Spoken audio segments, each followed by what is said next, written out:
Assalamualaikum warahmatullahi wabarakatuh. Bertemu lagi dengan saya Arif Yohamad. Kali ini kita lanjutkan lagi percakapan kita di dunia pesantren part 2 ya, cekidot.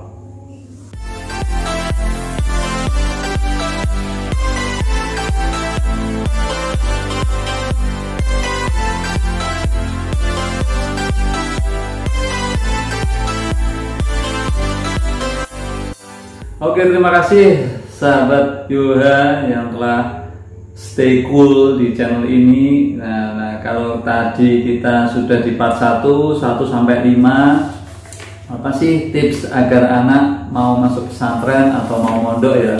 Ini versi Mbak Aira Purnamasari, penulis Binar Mentari Senja dan Pendar Beribu Bintang. Kita lanjutkan untuk tips yang ke-6 ya. Yaitu mulai berlatih hidup seperti di pesantren. Jadi agar mereka tidak kaget nantinya, orang tua bisa melatihnya sejak awal di rumah untuk membiasakan diri. Jadi kebiasaan-kebiasaan di pesantren itu bisa diedukasi secara dini kepada anak-anak yang akan dipondokkan nantinya. Sama seperti sekolah formal, pada umumnya pesantren juga nantinya akan memiliki banyak kegiatan setiap hari. Orang tua bisa melatih dengan membuat aturan-aturan yang dibuat mirip dengan pesantren. Catatan dari autor, yaitu dari Mbak Aira, untuk poin 6 ini saya ambil dari artikel di medsos, bukan merupakan pengalaman saya pribadi. Saya tipe ibu yang sangat melayani anak, semua serba saya urus. Anak saya baru tahu cara mencuci pakaian setelah mereka hidup di pondok. Ketika mereka pulang ke rumah, saya cucikan kembali. Mereka melarang, tapi kapan lagi bisa melayani anak kan? Mengurus anak itu memberikan kebahagiaan tersendiri. Itu kalau saya ya, itu kalau versi Mbak Aira. Jadi tapi beliau memberikan tips yang ke-6 itu di luar dari pengalaman pribadinya. Nanti kalau anak tidak mandiri gimana? Tidak kok, anak saya sangat mandiri, santri gitu loh. Ini kata Mbak Aira ya. Untuk tips yang ke-7, jadikan pesantren sebagai reward mereka. Jadikan pesantren sebagai penghargaan untuk mereka. Jadi masih banyak orang tua yang menganut kebiasaan zaman dulu, yaitu menjadikan pesantren sebagai alat untuk menakuti anak yang dianggap nakal atau tidak mau mendengarkan apa perkataan orang tua. Seperti mereka berkata, kalau kamu nakal atau gak nurut, nanti bunda masukkan ke pesantren ya. Nah, kata-kata itu yang menurut Mbak Aira harus dirubah. Hal ini membuat pesantren dipandang negatif bagi banyak anak-anak. Mereka beranggapan pesantren adalah tempat pembuangan anak nakal dan tidak menurut perkataan orang tua. Ini terbalik buat saya. Sejak dini telah saya tanamkan pemahaman pada mereka bahwa pesantren adalah tempat terbaik. Para sahabat Nabi yang terkenal pemberani, mereka telah belajar agama dari kecil, meski bukan di pesantren karena memang zaman itu tidak ada sekolah formal. Ketika mereka malas belajar, saya katakan, jangan gitu nak, belajar yang benar. Nanti kalau nilainya bagus, bunda masukin ke pesantren.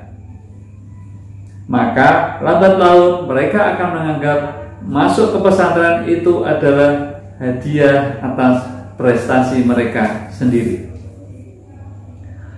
Kemudian kita lanjutkan untuk tips yang ke-8.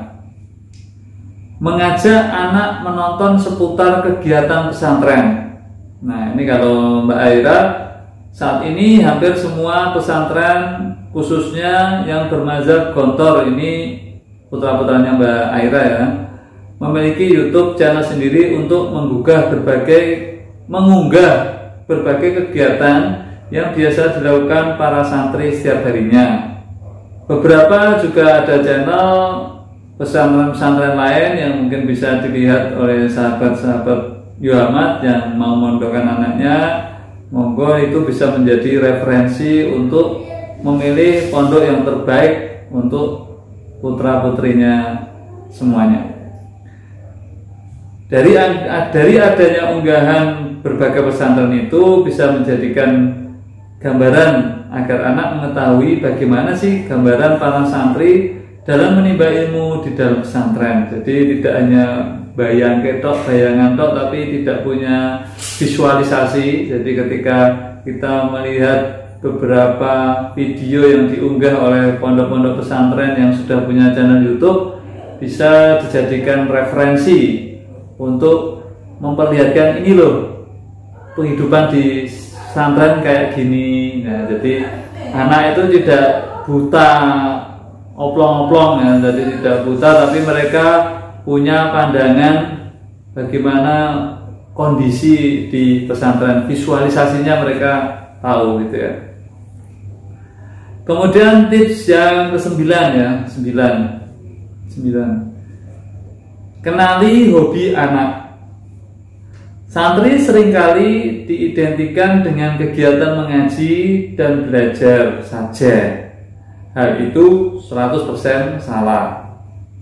Si sulung saya sangat suka memasak dan aktif di berbagai bidang ekskul.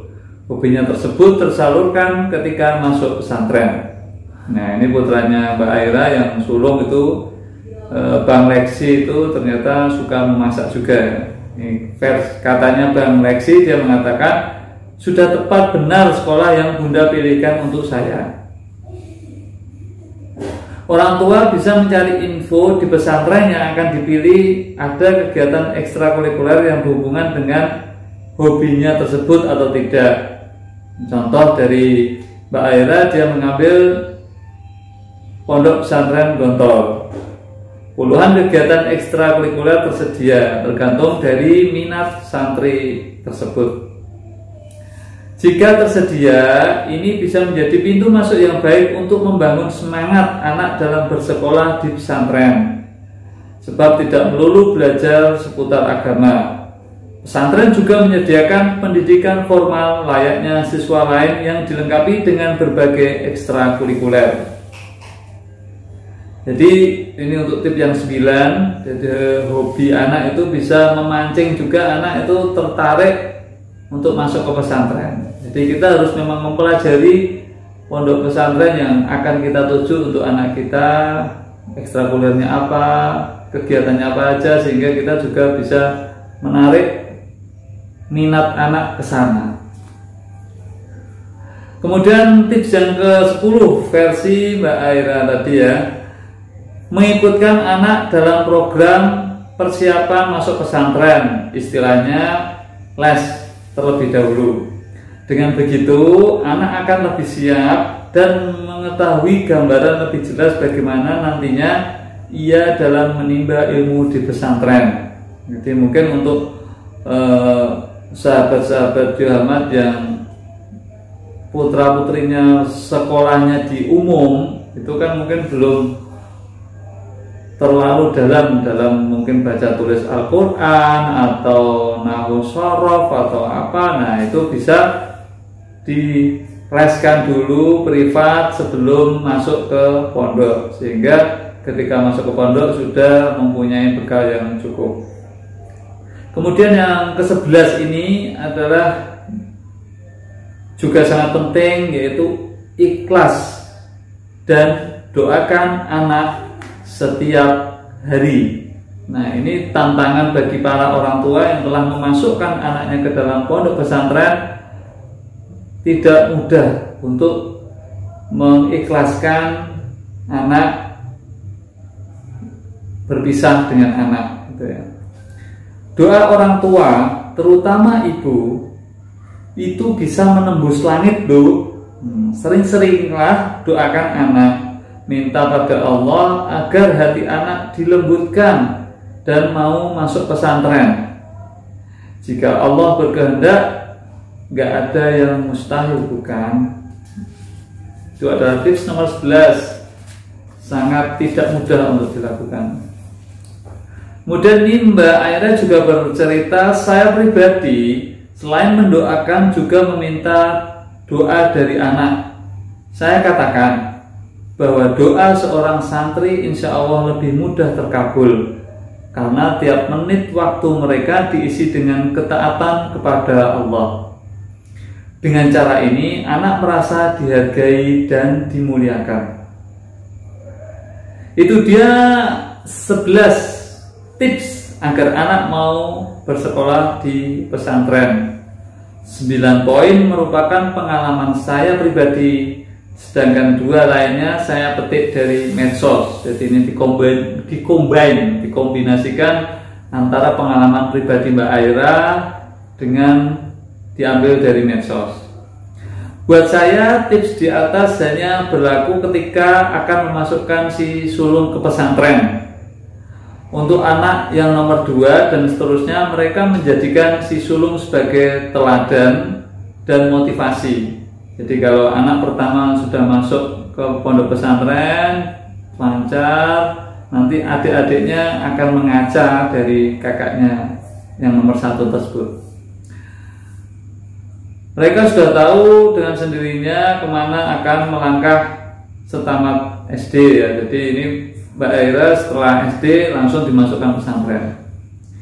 Tak lain adalah ke pondok pesantren. Maka penting sekali menyiapkan si sulung sebaik mungkin. Jadi ini bang leksi itu benar-benar dipersiapkan untuk masuk ke pondok pesantren sehingga bisa sebagai contoh untuk adik-adiknya.